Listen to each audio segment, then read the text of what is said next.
I know a lot of you listening are worried about what might happen if the Department of Education gets dismantled, Yeah. especially for your kids, with IEPs and needing those services in school. Hmm. We've got a whole bunch of articles here from all sorts of places. Okay. The Wall Street Journal, Diverse Issues in Higher Ed Education Week, even Mother Jones, Interesting. all talking about this. So Yeah. we're gonna deep dive into this and see what we can learn. All right. Sounds good. Especially what it could mean for families like yours. It is a big one, and there's a lot at stake here. Yeah. A lot at stake for these kids. Yeah. Maybe we should start with, like, what does the Department of Education even do? Yeah, that's a good place to start. It was created back in 1979 under President Carter. Okay. And a big part of its mission is to make sure that everybody has equal access to education. Yeah. Whether you know what your background is or what your, abilities are. And for a lot of families, that means making sure their kids with disabilities Right. can actually get the support that they need to do well in school. Exactly. We're talking about IFs, which, as you know, Yeah. are legally binding documents. Yeah, they are. That say what the school has to provide for your kid. That's right. And the Department of Ed plays a huge role in enforcing that. Okay. Making sure that those rights that kids and families have are actually happening. Yeah. And they mandated a ton of funding for schools. I mean, we're talking billions of dollars every year. Wow. For things like Title I and IDEA, Okay. which are, so many students rely on. Right. So those are the big ones. Yeah, those are the big ones. When it comes to special ed funding, That's right. Title I and IDEA. Yeah. And the Department of Ed is like the one that makes sure that that money gets to the schools and that they're actually Right. They're doing it right. doing it right. Yeah. Okay. They set the standards, Yeah. They tell the states what they need to be doing. If there's problems or complaints, they're the ones that step in. But now there's this big push to get rid of the department altogether. That sounds kind of crazy. Yeah. What's the logic behind that? Well, some conservative groups, like the Heritage Foundation, they say that the states should have more control over education. Okay, so less federal. Yeah, less federal government. More power to the states. That's right. They think the department's too bureaucratic, too much overreach. They even use words like indoctrination. Wow, okay. They think the funding could be, done better if they just gave it straight to the states as block grants. But wouldn't that create like a huge difference in the quality of education all over the country? That's a big concern. Yeah. What happens to those federal protections, for students with disabilities? Exactly. That's a major worry. Yeah. Without the Department of Ed overseeing everything, there's a real chance Yeah. that states just won't have the money. Right. Or even the, desire Yeah. to fund special ed the way it needs to be funded. So we could see cuts to services, staff shortages, maybe even programs getting eliminated completely. So it could be like where you live determines Right. what kind of education your kid gets. Basically, your zip code. Yeah.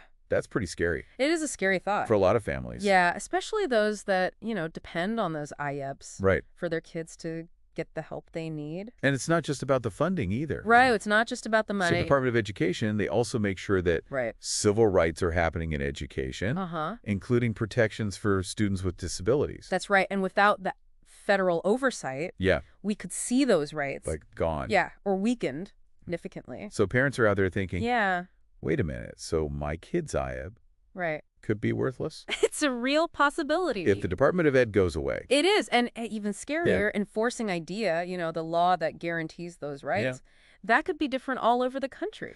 So, Like, it'd be like a patchwork. yeah. Yeah, where some states do a good job Right. with special ed and others don't. Wow. Or they just ignore the law.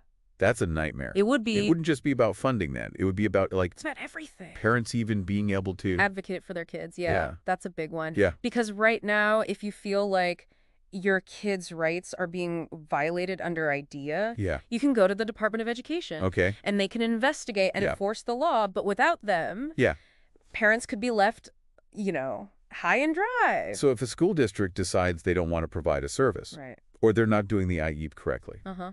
parents would have nowhere to go. It'd be much harder to fight those battles, Yeah. without that federal help. Okay, so let's talk about real life examples. Okay. Because I think that's what people are really thinking about. Yeah. Like, what would this actually look like Yeah. for a family dealing with, say, a child who has, Okay. significant medical needs and they need a nurse at school? Right. Imagine a child with a tracheostomy Yuck, yes. who needs a dedicated nurse at school. Yeah. And that's written right into their IEP. If the funding gets cut Yeah. and states can't or won't fill that gap, Yeah. that kid might not be able to go to school at all. Wow. And suddenly that parent is faced with this impossible choice. Right. How do they work Yeah. provide for their family And take care of their kid. and make sure their child gets the care they need. That's heartbreaking. It is. To even think Oh, about, have well, situations. some people say that school choice and vouchers Yeah. would give parents more options. Right.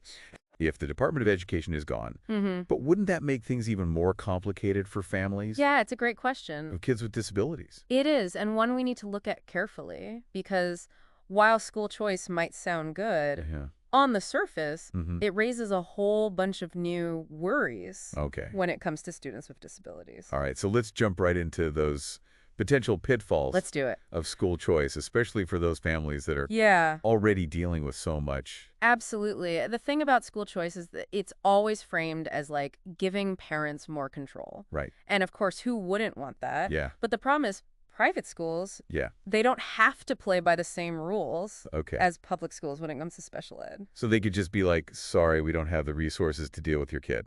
Pretty much, yeah. Even if they're getting taxpayer money through vouchers. Exactly. They're not bound by idea. Right. So they don't have to provide those same services that are legally required in public schools. Okay. And they don't even have to accept students with disabilities if they don't want to. I see what you're saying. But some people would say that the competition Right. from vouchers would actually make all schools better, Mm-hmm. including the private ones. Sure, competition can be good, Yeah. but in this case, it might actually make the gap between kids with and without disabilities even bigger. How so? Well, the private schools that cater to specific needs, Okay. those might do really well. Yeah. But the ones that don't, they could just say no to kids with disabilities. Right. And then those families have even fewer choices. So this isn't just like a theoretical thing. This could No. actually happen. Absolutely. Where families are like scrambling, trying to find a school. Yeah. They'll actually take their kid. Trying to find a place that will meet their needs. Yeah. It seems like vouchers could create like a two-tiered system. It's a real risk. Yeah. Where some kids get great resources and others are left behind. Right. And it's especially worrying for low-income families Absolutely. who might not be able to like navigate all this Right. or come up with extra money. Yeah, those voucher amounts often don't even cover the real costs Right. of specialized education. It's like we're saying only the people who can afford it Right. can really choose where their kids go to school. Yeah, and that's a problem. And everyone else is stuck with whatever their local school Yeah. can or can't provide. And on top of all that, Yeah. we've got this huge teacher shortage all over the country, Especially in special ed. especially in special ed. Yeah. So even if a school wants to do the right thing, Mm-hmm. they might not have the teachers to do it. Exactly. They just don't have the qualified staff. It's crazy to think that some people want to get rid of I don't the know. very system that's supposed to help with all this. It is mind-boggling. We're talking about taking away funding, Yeah. making special ed programs weaker, Uh-huh. creating more inequality in this system, And somehow that's supposed to be good for kids? especially the ones with disabilities. It just doesn't make sense. It's a really worrying situation It is. with real consequences for student families. Teachers, everyone. Absolutely. Speaking of teachers, Yeah. it's hard to imagine how they could even do their jobs Right. with all this going on. It feels like we're setting them up to fail. Yeah, Yeah. The chance of them burning out right. and getting disillusioned is really high. I Yeah. mean, they're already stretched thin Yeah. with huge classes, not enough resources, Yeah. and the emotional toll of, supporting all these students with different needs. And now we're talking about maybe taking away their support system, Yeah. cutting funding for professional development, Uh-huh. and making them unsure about the future of their job. It's no wonder so many teachers are quitting. Yeah. It's just not sustainable. It's not. We need to be investing in teachers, not pushing them away. Right. They're the ones holding our education system together, and how well they're doing is directly tied to how well our students are doing. It feels like this whole conversation is like a giant step backwards Yeah, for education in this country. it does feel that way. We work so hard Yeah. to create a system that sees the needs Uh-huh. of all different kinds of learners. All learners? And now it feels like we're about to undo all that. It's a reminder that we have to protect Yeah. the progress we've made in making sure everyone has equal access to education. Equal access, yeah. We can't let these rights we fought so hard for Yeah. just disappear. Okay, so we've painted a pretty bleak picture here. Yeah.